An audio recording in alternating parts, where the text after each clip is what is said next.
नमस्कार शेतकरी मित्रांनो, शेतकऱ्यांसाठी मोठी आनंदाची बातमी आहे। 1,98,000 शेतकऱ्यांना पीक विमा कृषी मंत्र्यांसमवेत आमदार व कृषी विभाग आणि पीक विम्याचे अधिकारी यांची बैठक घेऊन पात्र केलेली आहे आणि त्यांना त्वरित 44 कोटी रुपये हे त्यांच्या खात्यामध्ये वितरित करण्याचे निर्देश व आदेश देखील देण्यात आलेले आहेत। तर शेतकरी मित्रांनो, कोणत्या जिल्ह्यातील शेतकऱ्यांना पीक विम्याचे अपडेट ही आहे आणि कोणत्या शेतकऱ्यांना पीक विम्याचे अर्ज हे अपात्र करण्यात आलेले त्यासंबंधी संपूर्ण माहिती आणि कोणत्या कोणत्या जिल्ह्यातील शेतकऱ्यांना पीक विम्याचे वाटप हे झालेले आहे।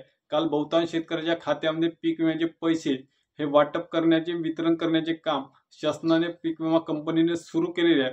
तर मित्रांनो, आता बहुतांश शेतकऱ्याच्या खात्यामध्ये अग्रिमचे व 75 उर्वरित 75% हे रक्कम वाटपाचे काम सुरू आहे। तर आपण बघूया कोणत्या जिल्ह्यामध्ये आता किती लाख शेतकऱ्यांना पैसे हे येत्या 2 ते 3 दिवसापासून वितरित होत आहेत। तर पुढील 2 ते 3 दिवसांमध्ये संपूर्ण शेतकऱ्यांच्या खात्यामध्ये हे पैसे हे वर्ग होणार आहे।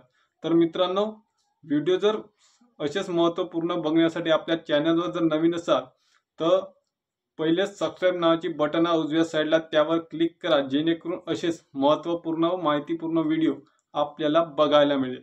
तर चला शेतकरी मित्रांनो, व्हिडिओ सुरू करूया। तर शेतकरी मित्रांनो, पहिला जिल्हा आहे यवतमाळ। यवतमाळ या जिल्ह्यामध्ये 3,06,000 शेतकरी हे अपात्र करण्यात आले होते। तर त्यामध्ये अपात्र केलेल्या शेतकऱ्यांनी आमदाराकडे धाव घेऊन आमदारांनी त्या संबंधित बातमीची दखल घेऊन त्या शेतकऱ्यांची त्या 3,06,000 शेतकऱ्यांपैकी 1,98,000 शेतकरी हे पात्र म्हणजे अर्ज हे पात्र करण्यात आले जे क्लेम केले होते। तर अशा शेतकऱ्यांची कृषी मंत्री धनंजय मुंडे यांच्या मार्फत बैठक घेण्यात आली। त्यानंतर तिथले स्थानिक आमदार संदीप दुर्वे, त्यासोबतच कृषी अधिकारी, पीक विम्याचे अधिकारी, संचालक आणि कृषी सहसंचालक आणि कृषी मंत्री यांनी ऑनलाईन अशी बैठक घेऊन त्यामध्ये जे यवतमाळ जिल्ह्यामधील एकूण 6,44,000 शेतकऱ्यांनी पीक विम्याची क्लेम केली होती। तर त्यापैकी 3,17,000 शेतकरी हे क्लेमसाठी पात्र करण्यात आलेले होते। स्पॉटवर ज्यावेळी पंचनामा करासाठी पीक विम्याचे अधिकारी शेतावर गेले होते, बांधावर गेले होते, त्यामध्ये 3,17,000 एकूण त्या जिल्ह्यातील शेतकरी पात्र केले व त्यांना 230 कोटी हे वाटप करण्यात आले होते। तर त्यापैकी आता उर्वरित शेतकरी 3,06,000 शेतकरी हे अपात्र ठरवले होते पीक विम्याच्या अधिकाऱ्याच्या चुकीच्या पंचनाम्यामुळे। कारण त्यानंतर बैठक घेण्यात आली होती, त्या बैठकीनंतर 1,98,000 अर्ज हे शेतकऱ्यांचं पात्र ठरवण्यात आले। तर त्या शेतकऱ्यांना 44 कोटी रुपये हे थेट तात्काळ हे मंजूर करण्यात आले होते आणि ते वितरण हे कालपासून सुरू झालेलं आहे।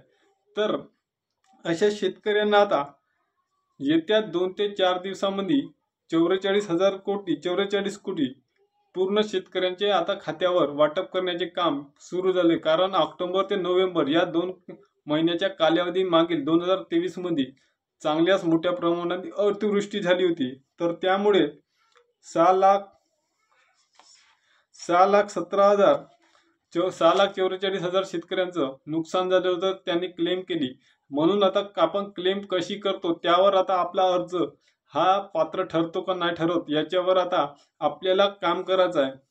म्हणजेच जे शेतकरी आता पीक विम्याची क्लेम करता हे पीक विम्याचे अधिकारी बांधावर आल्यावर सुद्धा आपली क्लेम अपात्र ठरते। ह्या यवतमाळ जिल्ह्याच्या शेतकऱ्याच्या अपात्र अर्जावरून आपल्याला लक्षात येते की हे आपल्याकडं पंचनाम्यासाठी आले देखील, पण ते अपात्र करण्यासाठी हे करत नाही।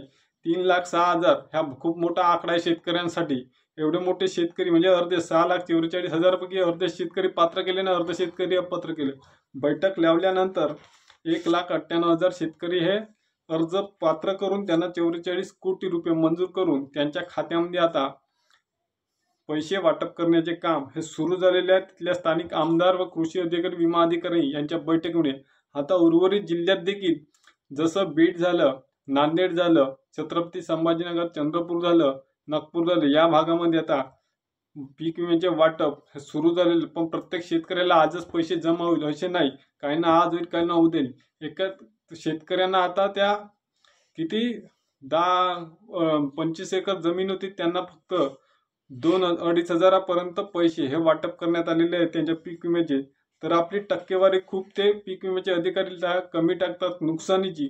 त्यामुळे जे बांधावर बघण्यासाठी येतात तेव्हा त्यांच्या समवेत आपण आपल्या समोर टक्केवारी टाका म्हणा, जेणेकरून आपले नुकसान जेवढे झाले त्याच्यापेक्षा अर्ध तरी पैसे हे आपल्याला विम्यामार्फत भेटायला पाहिजे. नाहीतर 20 न 25 एकरामध्ये 2-2.5 हजार रुपये दिले तर 1000 रुपये एकरी पडतात. आपल्याला शेतकरी हिस्सा, राज्य सरकारचा हिस्सा, केंद्र सरकारचा तिन्ही मिळून हेक्टरी 18,000 रुपये जमा होतात. तर त्यापैकी त्या शेतकऱ्याला फक्त 1000 रुपये एकरी वाटप केले, 17,000 कोणाच्या खिशात गेले? विमा कंपनीच्या. तर असं आहे शेतकरी मित्रांनो. आता पुढची अपडेट जशी आली पीक विम्या संदर्भामध्ये तसंच आपण नवीन व्हिडिओ करू. तोपर्यंत व्हिडिओ जर आवडला असेल लाईक करा, शेअर करा आणि सबस्क्राईब करायला विसरू नका. धन्यवाद.